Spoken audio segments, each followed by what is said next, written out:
Frio agora? Bom, boa noite, pessoal. Agora sim.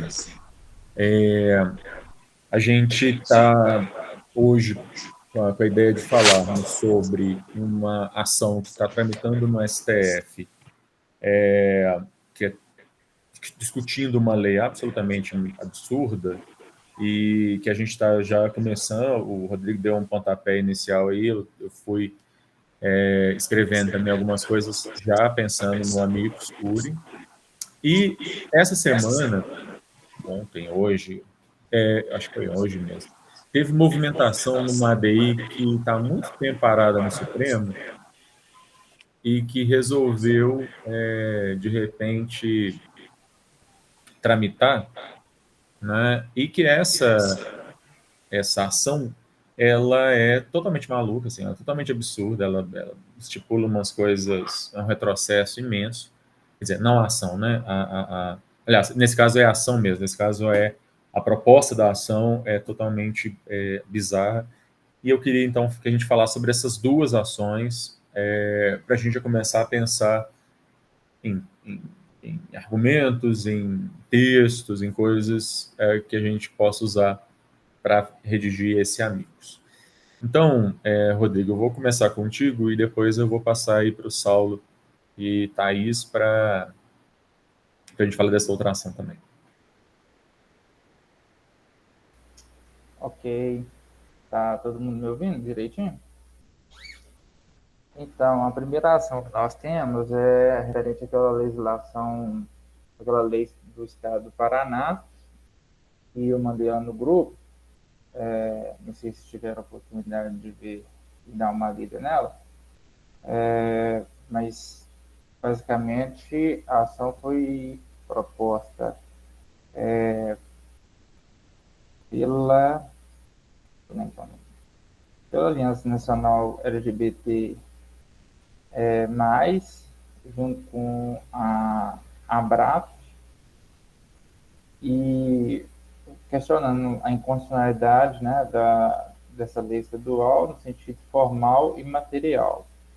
Eu acho que para a finalidade do grupo é mais interessante a gente abordar a questão da inconstitucionalidade dela só em razão da matéria, não quanto à forma, porque a forma é uma questão de tramitação legislativa e de competência para editar a norma que seria exclusiva da União.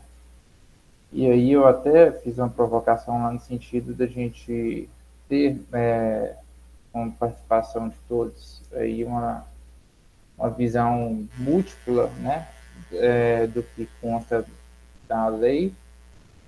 Se alguém não tiver lido, por favor, manifeste, a gente coloca pelo menos em destaque aqui algum o trecho da emenda dela, e eu acho que já isso, o professor daí já colocou.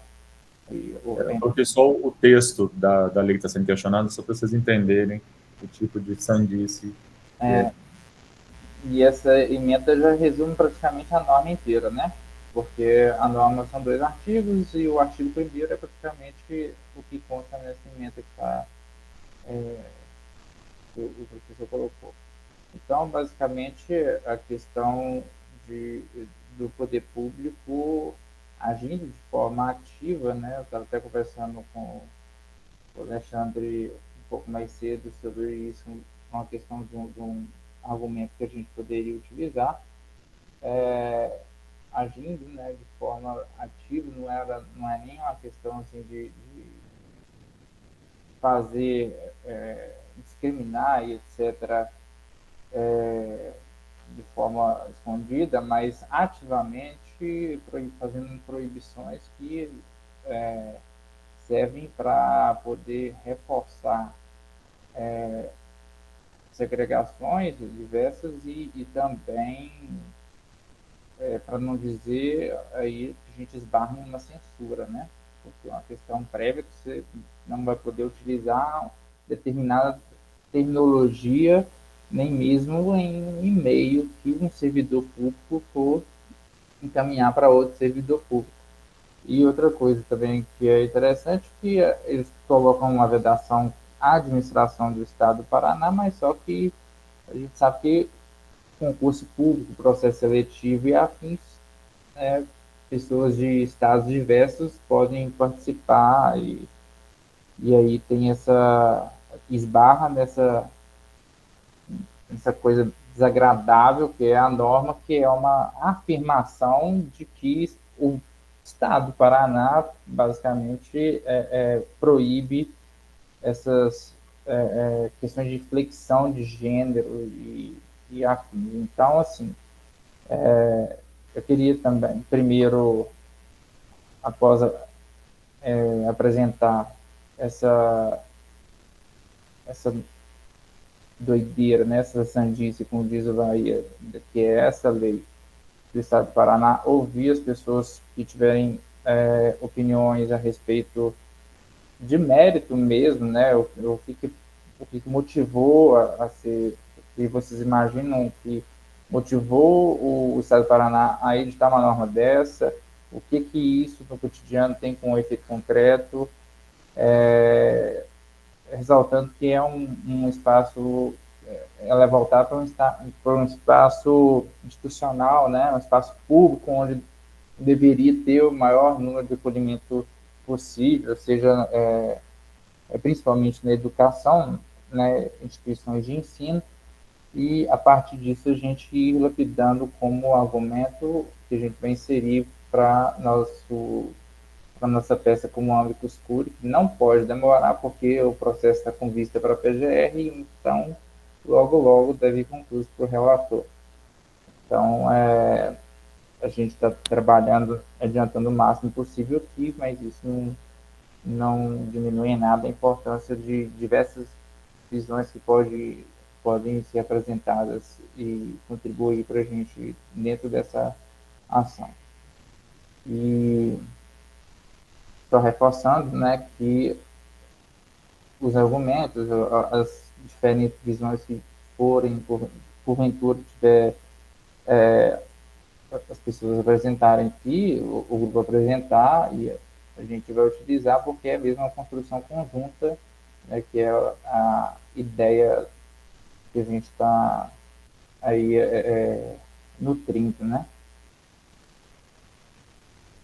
Só para localizar todo mundo, né?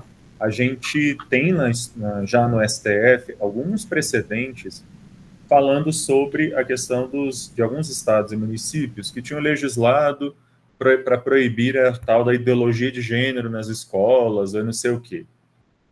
Para mim, vai na mesma toada essa lei, né? É o novo cavalo de Troia aí, é a nova, na verdade, é o novo espantalho que essa bancada conservadora, as bancadas conservadoras vêm fazendo, ou seja, ao invés de discutir questões que realmente são importantes, inventa-se um problema e começa a se bater nesse problema que, na verdade, não existe. Tá? Eu acho que eu queria ouvir a todo mundo, mas assim, eu tenho duas ordens que a gente também está discutindo com o Rodrigo, de coisas que a gente deve se direcionar a esse amigo escuro. Primeiro, a questão formal, não compete aos estados fazer esse tipo de legislação, e aí, nesse sentido, a DPF 600 do STF, por exemplo, né, a DPF 600, que trata sobre a tal da lei contra a ideologia de gênero, o STF foi justamente em cima disso, da questão formal da competência. E eu acho também que a gente pode utilizar alguns dos fundamentos dados nessas ADPFs sobre leis estaduais, ADPFs e EDIs, de leis municipais e estaduais sobre ideologia de gênero, que também vão caber aqui. Porque, por exemplo, nessas ações, e é meu segundo ponto que eu acho que deve ser levado, né? A questão material, a questão de conteúdo, para mim diz muito respeito a coisas que o STF já falou naquelas ações lá, que são a pluralidade de ensino, princípio constitucional que fala sobre educação. Quando a Constituição vai falar sobre educação, lá no artigo 206, a Constituição fala sobre pluralidade no ensino, pluralidade de ensinar a aprender, não é? Isso é algo que também foi falado nessa DPF 600.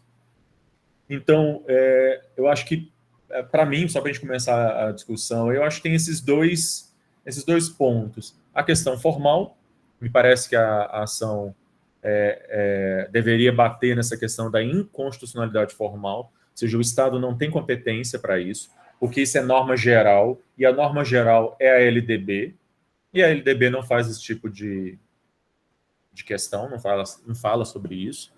Né? Então, o Estado está indo além daquilo que é a competência dele para legislar. O Estado tem competência para legislar sobre ensino médio, a partir da LDB. E qualquer outra coisa que ele fizer para além disso, ele está indo além. E, em segundo lugar, a questão material em relação à pluralidade de ensino. Mas vamos lá, Rodrigo.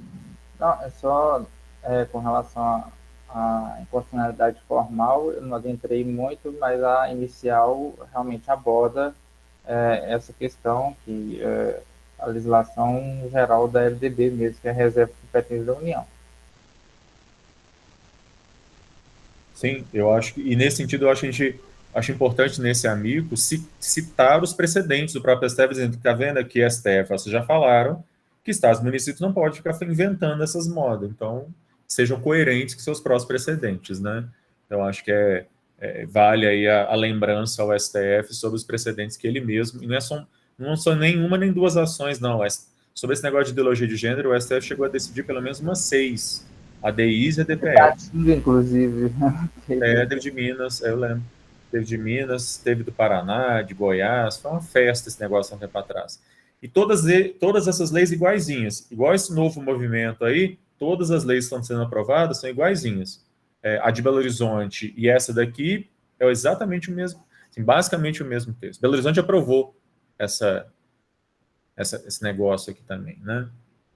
Mas vamos lá, pessoal. O que mais?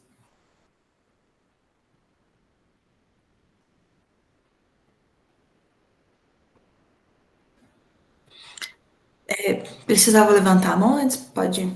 Vai Eu dei, lá. um- eu dei uma lida na DI, e aí eu vi lá a peça que o Estado já apresentou como defesa, né? E a peça da Advocacia da União também. E aí, quando eu estou dando uma lida no artigo, eu fiquei com uma sensação assim de que a petição inicial ela restringiu muito a questão da educação, porque o texto do artigo ele não foca nas diretrizes, ele fala especificamente da forma com que a administração pública deve redigir os seus documentos.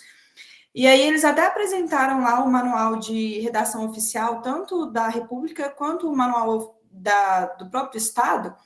E aí eu fiquei com essa questão assim, talvez a gente devesse abranger um pouco mais a ideia de sair da educação, mas sim como a administração pública deve direcionar os seus informativos à população, porque se a população, a parte não binária, ela é integrante, então ela também precisa ser receptora de forma a ser reconhecida como pessoa pelo Estado, pelo ente federativo que está falando com ela. Então, assim, se vai ter uma publicidade. As publicidades, normalmente, elas não seguem a norma culta da língua. Eles estão se apegando muito à ideia da utilização da norma culta nos documentos oficiais. Mas quando quando a administração faz uma publicidade, por exemplo, para informar o resultado de uma política pública, para informar de uma obra, algo nesse sentido, não é utilizada a linguagem padrão oficial. É utilizada a linguagem comum, que as pessoas possam entender na propaganda que vai passar lá no horário da novela da Rede Globo. Então, a utilização do gênero, do não gênero neutro na fala, ela limita e exclui uma parcela da população. Acho que a gente pode focar nesse ponto também, até para evitar que a ADI seja indeferida nesse ponto, de ficar muito vinculada à educação, porque de fato eles não estão tratando do popular, mas sim da forma de direcionar a comunicação, né? Acho que a gente pode trabalhar mais essa ideia também. Achei ótimo, Tatiana.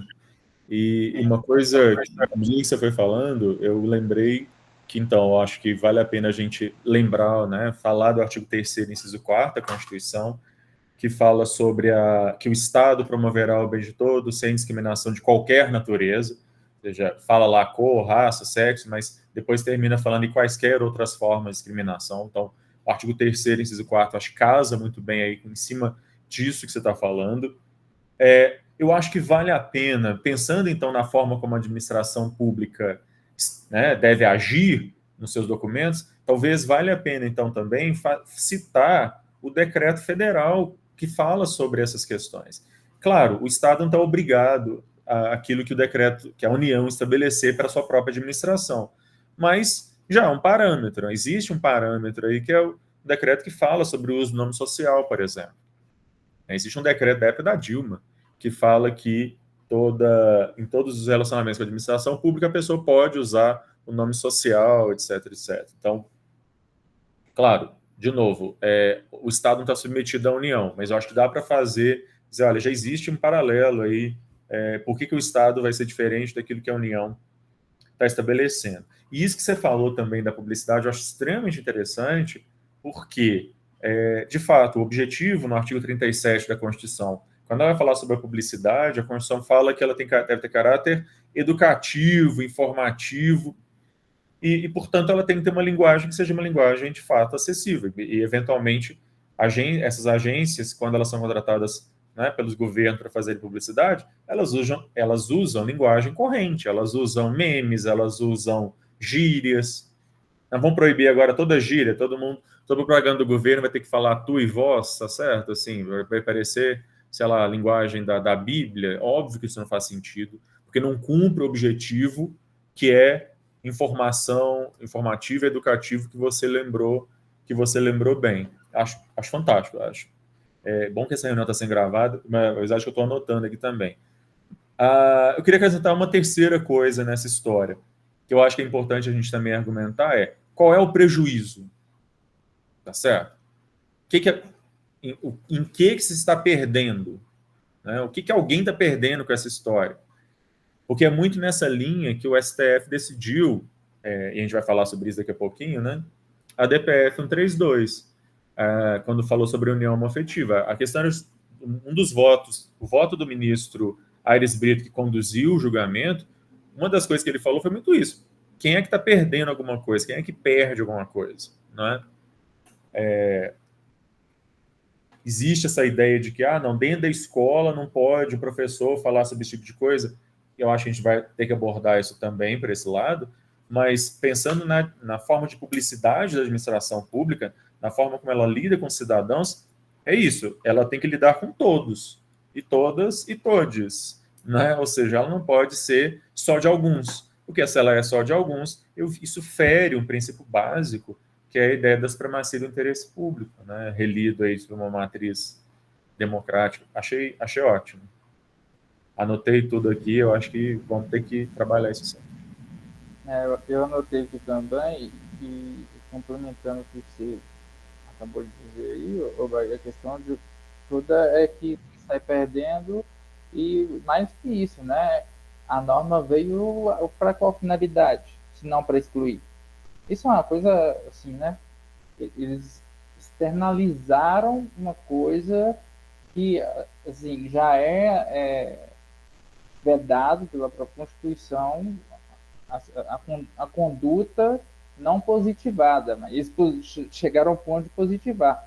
A gente até brinca, né, de revogar a Constituição do Estado do Paraná, mas como a gente tem poder para isso, mas, né, vamos seguir. Vamos lá, Tatiana.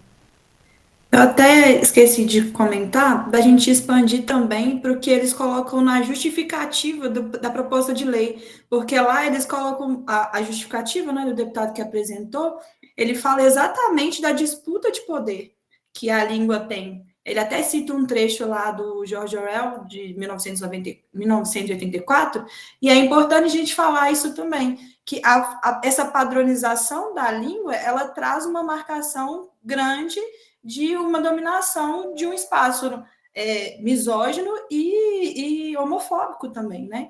Então a gente precisa, eu acho que a gente pode expandir para a própria justificativa de que de como a lei foi produzida e do porquê que ela foi produzida. Era isso. Não, pois é, ou seja, ele está muito certo quando ele fala isso. Ele está certo. Você falou dele hoje comigo, inclusive, né, Rodrigo? Ele está muito certo quando ele fala, certo no sentido de que realmente a língua tem esse poder. E é justamente porque ela tem esse poder que ela não pode ser excludente, né? É justamente por isso que ela tem que ser, abarcar a todo mundo. E o direito faz muito isso, né? Eu já vou te dar a palavra, viu, Miguel? Mas o direito faz isso muito, né? A gente padroniza e ao padronizar a gente exclui quem está fora daquele padrão que a gente mesmo inventou. O padrão culto da língua é exatamente isso. Ele inferioriza e ele joga como não língua tudo aquilo que é falado por comunidades tradicionais quilombolas, povos originários, etc. Tudo isso vira língua errada, né? Vira falar errado, enfim. Miguel. Não, da questão dessa observação que veio aqui na minha mente, porque na pós-graduação, no mestrado, a gente é mais em antropologia. E estava debatendo a questão da linguagem neutra, mais sobre a lente de Bateson e Roy Wagner, que são de cultura. Então, o que haveria também a questão em si é de afetar a cultura. Por quê? Atualmente, teria de usar uma justificativa que cultura é algo inventado. Então, eu estaria eliminando uma diferença que gera outras diferenças, se for no âmbito de diferença também, um pouco mais profundo. Então, dessa maneira, pode ocorrer tanto com a linguagem neutra, tanto com o bajubá, que é a linguagem das travestis, tanto também com os termos utilizados dentro das comunidades quilombolas, que eu estou atuando lá também, junto com as comunidades quilombolas.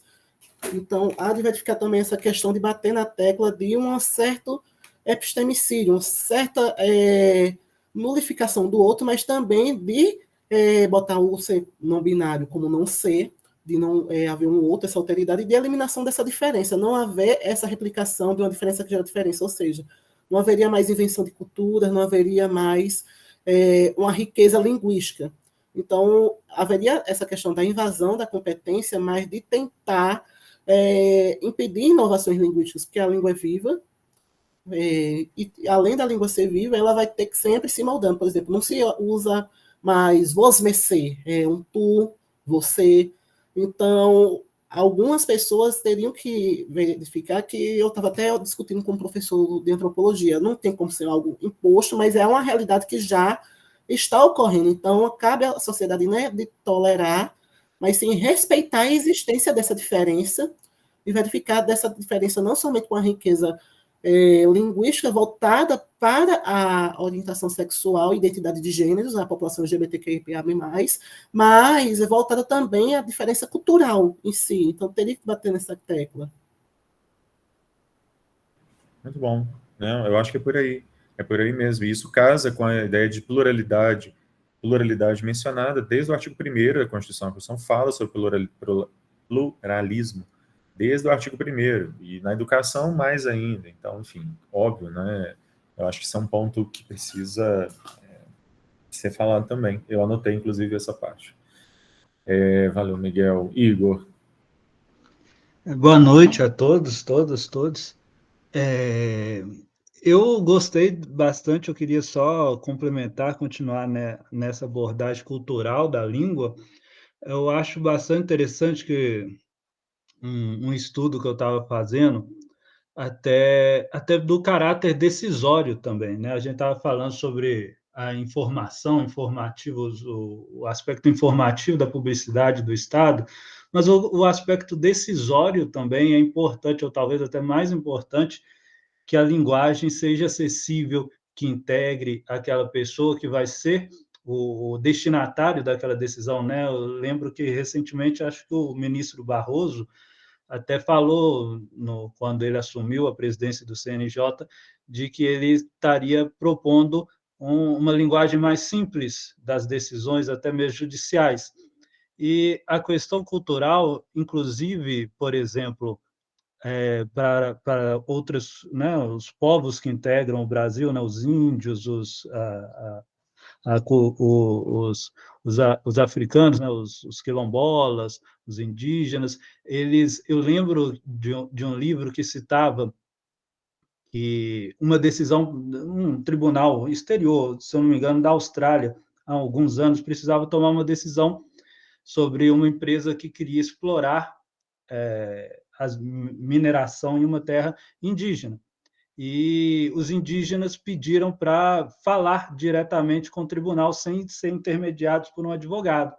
e os juízes falar, né, questionar, não, o advogado teria mais a linguagem da corte, do tribunal, para se expressar melhor.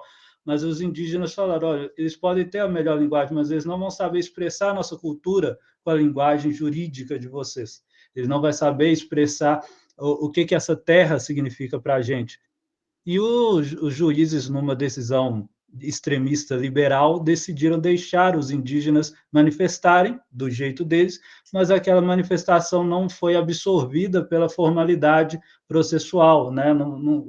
Apesar do liberalismo ter permitido os indígenas se expressarem da forma que eles se expressam, a formalidade, a burocracia processual não tem o aparato para absorver aquela expressão nos seus institutos, nos seus instrumentos, e dar uma decisão na linguagem que aquela comunidade vai receber aquela decisão, né?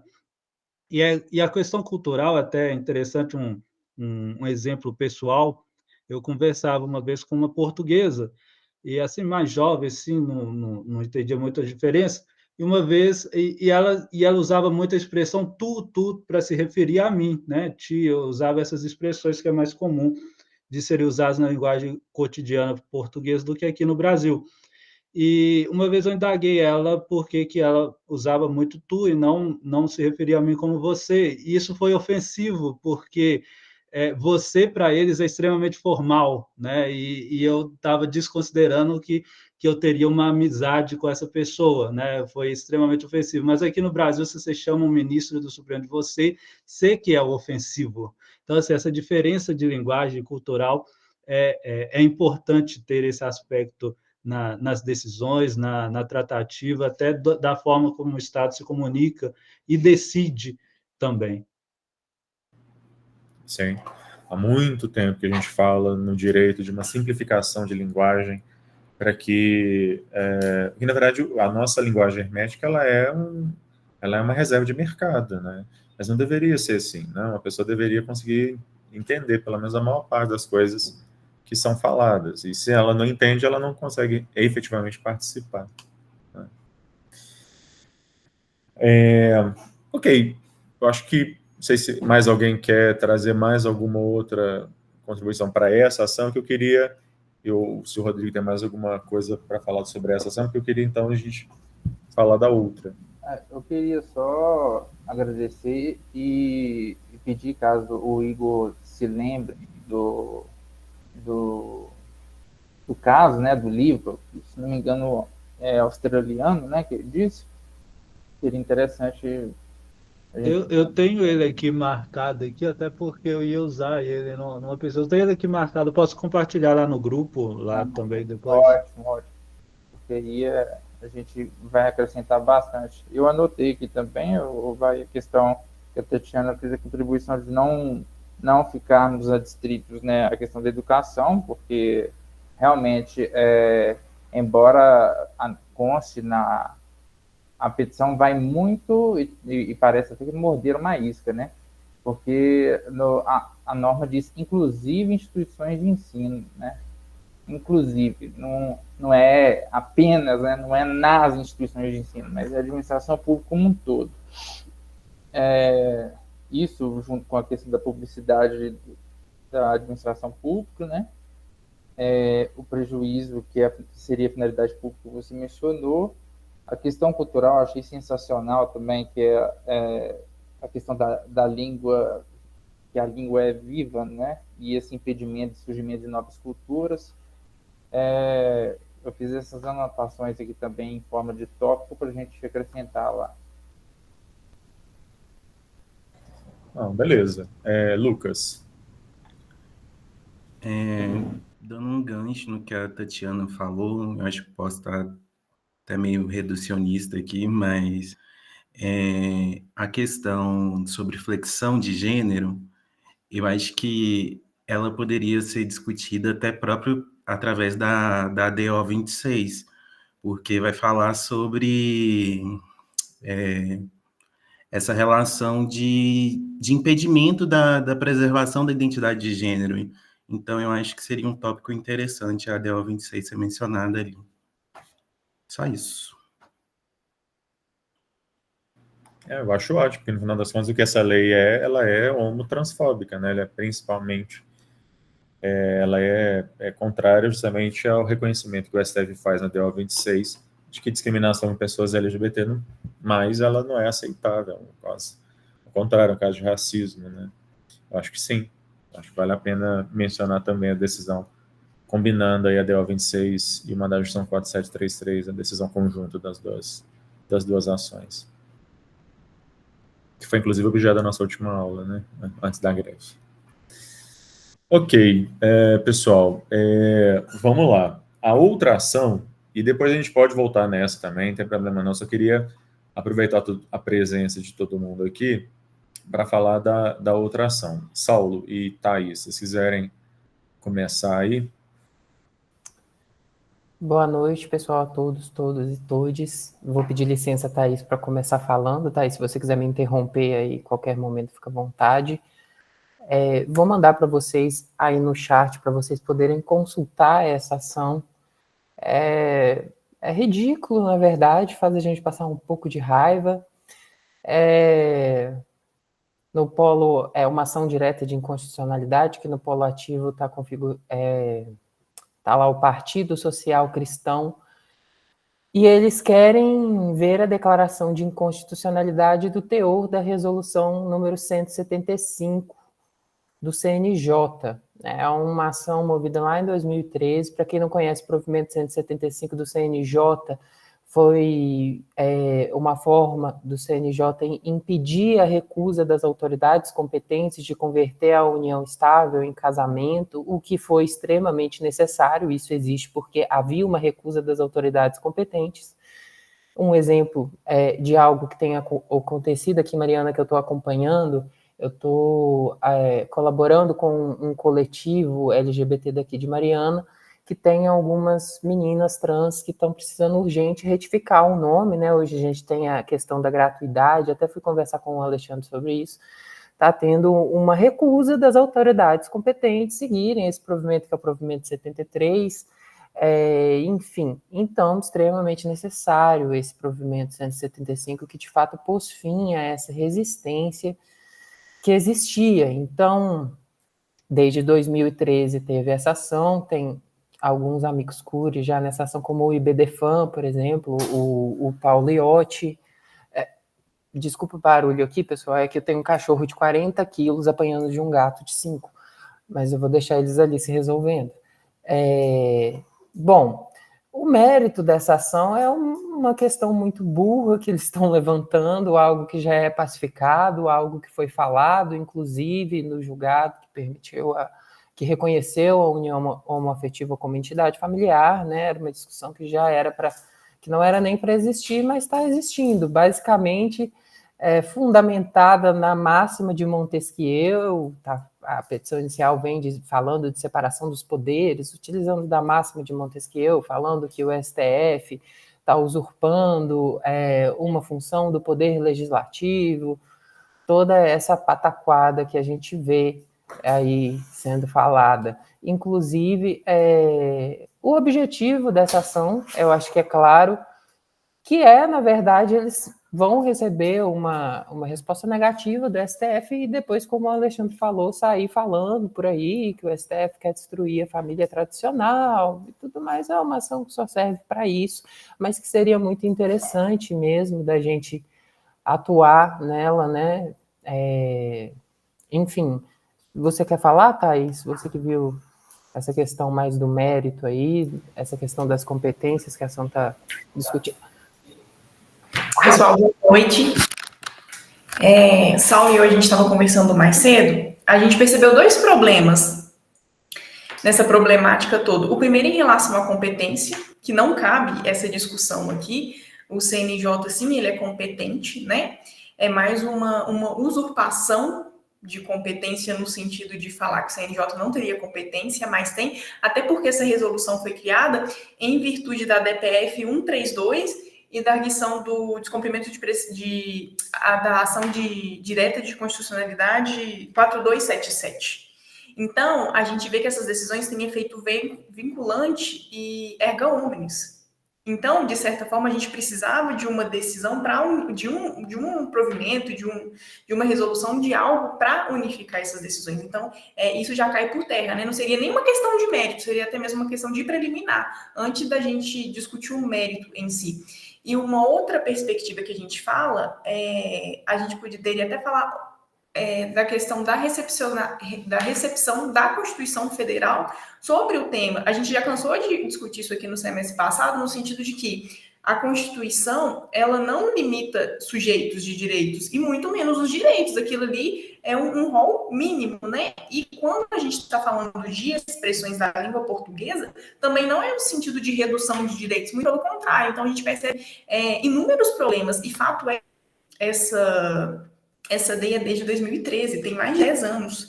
A gente foi até olhar ela na íntegra hoje e disse, meu Deus do céu, esse negócio já era para ter sido resolvido há muito tempo e está aí. Então, acredito, né, que por uma análise processual, a gente nem chegaria ao mérito da discussão, mas em virtude, né, desses autores da ação, acredito que haverá, sim, essa discussão, mas, sinceramente, nem chegaria ao mérito da questão, porque seria muito antes disso. E a finalidade mesmo é política, né? Falar assim, a gente está fazendo algo para tentar o contrário. Mais uma vez. E é uma pena, um retrocesso enorme, porque a luta pelos direitos são inúmeras, a passos largos, minúsculos, né? E, infelizmente, a gente ainda, em pleno 2024, a gente tem que ficar lidando com essas situações. Então, acredito que as questões de méritos, né, nessa ADI seria nesse sentido, caso alguém tenha uma outra análise, principalmente processual, né, em relação à Constituição, essa questão da competência, é bom contribuir conosco também. Eu acho que vale a pena ler a petição, que a petição tem 8 páginas. É surreal, uma petição de ação direta de inconstitucionalidade com 8 páginas. E se você considerar que a primeira página ela é praticamente só qualificação, na verdade, de argumento mesmo, ela tem 7. E a última página é pedido, então, no final das contas, de argumento mesmo, tem 6. É muito raso, a petição é muito rasa. Ela tenta se sustentar nessa questão de uma teoria de separação de poderes que a gente já superou isso há muito tempo, da forma como eles colocam.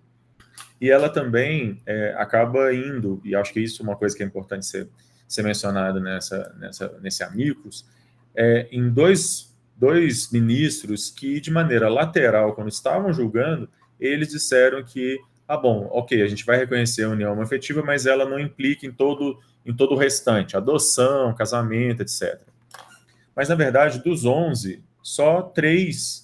na verdade, fizeram essa ressalva. E ainda assim foi uma ressalva, como eu disse, lateral.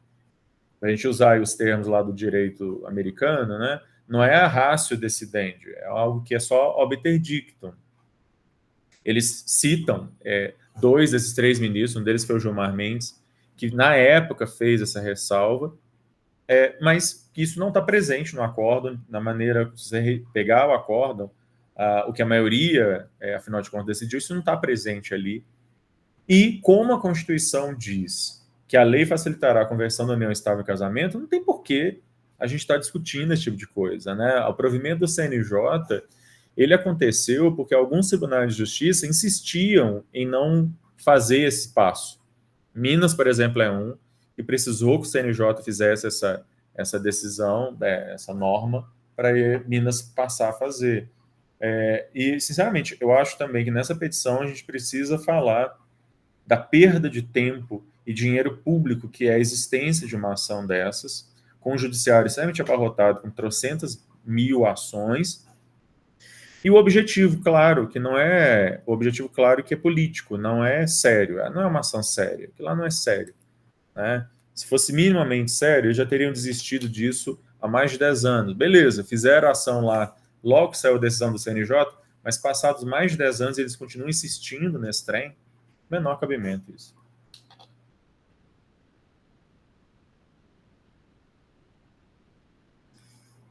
Bom, e aí, pessoal? Mais alguém aí? Eu na verdade, revoltado com essa petição.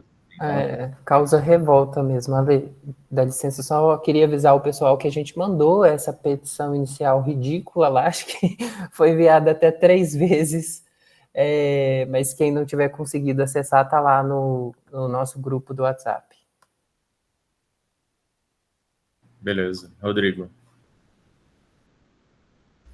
Não, eu só queria aproveitar sua fala com relação a essa consideração sobre essa perda de tempo de dinheiro público na tramitação desse processo, para poder lembrar aí, de repente, a gente até puxar esse precedente do Alexandre de Moraes, que multou o partido Bolsonaro recentemente, que é a litigância de má-fé, porque dá vontade de fazer um pedido parecido, né? Porque tão resolvidas as coisas como já se tem como estável, ao menos juridicamente, e em que de fato tem essa questão dos tribunais que, né, dos estados, perdão, que se negaram a efetivar o que já foi decidido pelo Supremo. Além disso, ainda ter que julgar um mérito, eles já deviam ter desistido na primeira oportunidade. Se essa ação foi proposta em 2013, né? Se houve, havendo qualquer outra reafirmação do que já foi decidido, precedente vinculante, nem demandaria isso, mas de toda forma, manter isso é um absurdo, manter a tramitação, né, com interesse processual em tese. Sim. De qualquer forma, eu acho que é uma excelente oportunidade para o STF, de uma vez por todas, afirmar que a decisão dele também abarca o casamento, enfim, e jogar a questão para o Congresso. Não, o Congresso vai ter coragem de legislar sobre isso? Há pouco tempo atrás eles propuseram alguma coisa assim, né?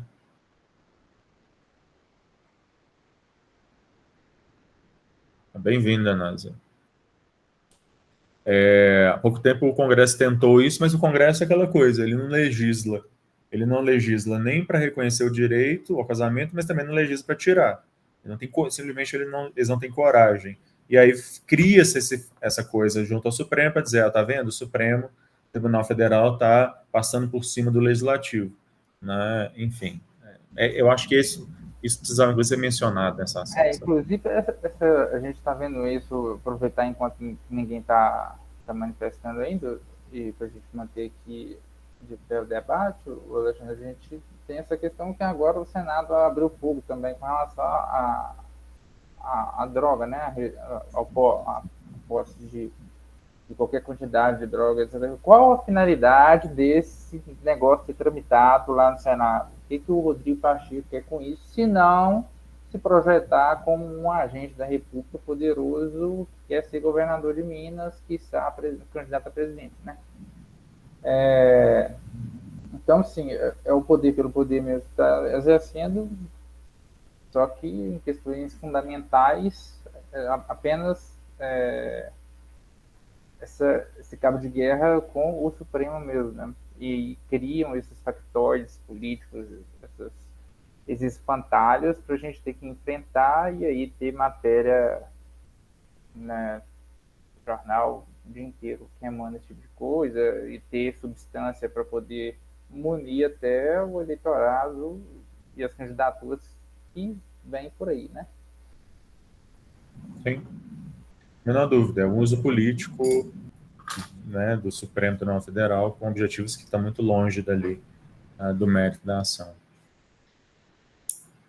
Bom, pessoal, eu não sei se alguém quer falar mais alguma coisa. Eu queria, na verdade, daqui até a nossa próxima reunião, já vai, antes disso, já finalizar esse primeiro, o Amigos dessa primeira ação, né, como foi lembrado aí. Se o ministro resolver colocar isso em pauta, a gente já não consegue mais entrar, então a ideia é de ser apresentado isso o mais rápido possível. Com relação a essa outra, também existe a possibilidade dela ser colocada em votação, apesar de que eu acho que essa está com menos sentido de urgência. Eu acho que seria interessante já começarmos a redigir. Então, a minha proposta é da gente continuar essa discussão lá no WhatsApp, se vocês lembrarem de alguma coisa, algum texto, alguma outra coisa, colocarem lá, e na nossa próxima reunião a gente define aí se vamos retomar as discussões de direito das famílias, com o Saulo e a Thaís, talvez seja interessante até para pegar essa ação, né, ou o que a gente vai, para onde a gente vai arrumar aí na próxima nossa próxima reunião, tá? Saulo. Ale, só uma questão, só para todo mundo poder ficar por dentro, como que está sendo trabalhado essas petições. Como a gente faria para redigir, na verdade? Será que a gente pode criar um docs lá no Drive do grupo, e aí a gente compartilhando um arquivo online, a gente vai escrevendo? O que você... Acho que sim. Poderia ser. E aí todo mundo poderia ir lá e acrescentar também outras coisas, enfim, para depois a gente bater o martelo e fechar, formatar direitinho. Acho que sim. Bacana, então. Bom, pessoal, é isso. Eu agradeço aí as contribuições de todo mundo, agradeço a presença. Vamos continuar aí ajudando, né, na construção dessas petições, porque a gente está num momento que não está fácil no país, não. Às vezes a gente achou que há 2 anos atrás, com a eleição, as coisas teriam acalmado, o negócio ainda está muito feio, a gente precisa firmar o pé aí para as coisas não desandarem, sabe? Então, acho que a contribuição que a gente pode dar com essas ações, acho que já é uma boa contribuição à preservação do mínimo que a gente conseguiu alcançar, tá? Eu vou parar aqui a gravação.